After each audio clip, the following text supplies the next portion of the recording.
Yo, what's going on, guys? Crispy Flakes here. So it is official that Greg Monroe is going to be signing with the Boston Celtics. So before I talk about this, I do have to apologize. I got kind of full of myself because, I predicted Blake Griffin going to the Detroit Pistons in another video. So then there was like talks of Greg Monroe going to the Pelicans, and I was so sure he was going to go to that team that I did report it in my Nikola Mirotic video of him going to the Pelicans. So I do apologize for that, guys. I do have to be better than that. I am going to be taking that video down as a result. My apologies once again. But anyway, yo, Boston Celtics fan, congratulations for you guys for getting Greg Monroe, because I feel like this is a big-time player for your guys' team. Assuming he starts for this team, which I do think he should. I think he should be starting at the center position, and Al Horford to switch over to the 4th spot, where he can kind of be like, kind of in a way to stretch big out there. He does have an 86 3-point shot. Greg Monroe is not going to bring you much inside defense. Luckily, Al Horford's been a great defensive player this season, but Greg Monroe is going to bring you some offense, some quick offense. You know, he can post up very nicely. He does all of his operating under the basket, so I think that little 1-2 punch with him and Al Horford can be nice, and he's going to grab you some rebounds, guys. So looking at his stats for this season, you know, averaging 10 points, 7 rebounds, and that's in limited minutes. I mean, you know, some of his best days was on the Detroit Pistons, where he would get around 16 points, 10 rebounds as a full-time starter. I definitely think those are numbers you can expect for him if he is to start on this Boston Celtics team. Not to mention, a lot of pressure will be taken off of him, because when he was in Detroit, he was asked to be like the main go-to guy. So with Kyrie Irving, you know, Jason Tatum, Al Horford on this team, I think this is a great fit for your guys' team. You guys are going to get a very good player. I know I do make fun of him, calling him bitch-ass Monroe. That's just because I'm a salty Pistons fan. I'm kind of salty about the days he was on that team. But, you know, being quite honest, you guys got a nice player right there. Have he be a starter or a bench player, I feel like either way, he's going to be a good fit. I really hope you guys, you know, contend even more in the Eastern Conference. So I thought I would go ahead. We are going to simulate this season, assuming he is a starter on this team. This is what the lineup I have looking like. I'm going to say, man, the fact that you Boston Celtics fans lost the man, Gordon Hayward, in like the first 5 seconds of the NBA season, and you guys are in first place, that's something damn to be proud of, that this is what your guys' team is still looking like, and this is how they're performing out there. And I'm going to say, man, I'm not a big fan of Gordon Hayward going down with a big injury like that. It's very sad to see. I don't think anybody's a big fan of that. But I do think in a small way, it is a blessing in disguise. Not him getting injured, but the fact that it did allow, you know, for guys like Jason Tatum and Jaylen Brown to really step up and be put into kind of an awkward situation, probably out of their comfort zone. Normally, you know, young guys like that, you don't ask them to come into the NBA, you know, and do things like that as far as, you know, be those big-time scores and stuff like that, especially Jason Tatum. Like, you gotta think about it like this. He has put up big-time numbers. Yo, 1 second here, guys. I don't know what's going on with this freaking simulation here. Give me 1 second, guys.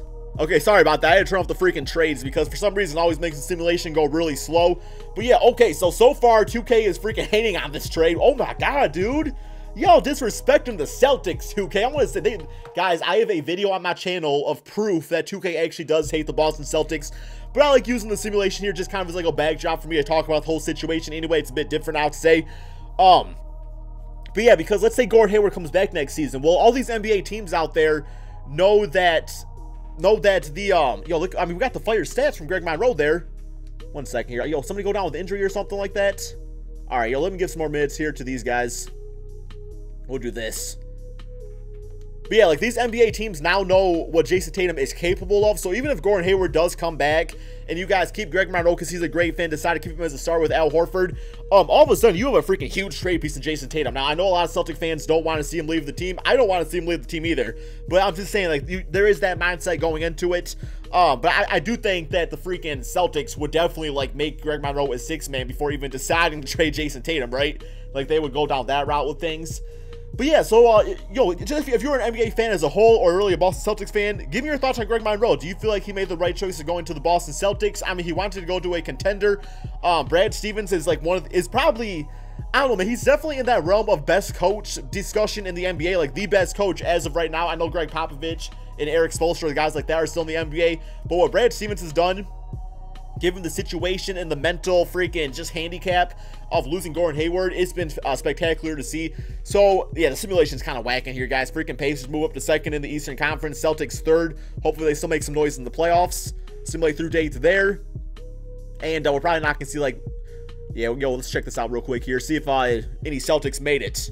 All NBA teams, no, but yo, Ben Simmons, Joel Embiid both made All NBA 3rd. Okay, player stats, that's what I want to see. So we got Greg Monroe down here getting himself 11 points, 9 rebounds, and 3 assists. I mean, as a Celtics fan, would you be happy with that? I mean, we can't really expect him to come on this team and be like a huge big-time scorer, but I definitely think he can probably get closer to 15 points. He'll have nights where he drops 20 points, 10 rebounds, stuff like that. Maybe not consistently, but he doesn't really need to do it consistently. So let's go to these playoffs here now. Washington Wizards first round. Celtics did move to second in the conference, which, you know, it's fine. Similar current round here. Beat the Washington Wizards. Oh, damn, almost blew that 3-1 lead. Or 3-0 lead. I mean, closeout game. 19 points, 12 rebounds, 5 assists. That's awesome, especially for, whatever the contract is. Miami Heat, Celtics, as the Pacers get knocked out. Similarly current round here. And got them 4 games won. We have the Toronto Raptors and Boston Celtics here in the... Yo, y'all see Greg Monroe, man? Dropping 10 assists. If this dude got them kind of passing abilities, him with Al Horford, who's also a spectacular passing big man, that freaking ball movement, guys, is going to be crazy. Toronto and Celtics, similarly current round. And, okay, so it has the Boston Celtics losing in the Eastern Conference Finals. I do think they are probably going to be the team that goes to the NBA Finals this season, but the Toronto Raptors, you definitely got to respect what they're doing. Cleveland Cavaliers, they might figure things out, they might not. Anyway, guys, thank you all so much for watching this video. Be sure to drop that like. Give me your thoughts and concerns about the Boston Celtics signing Greg Monroe.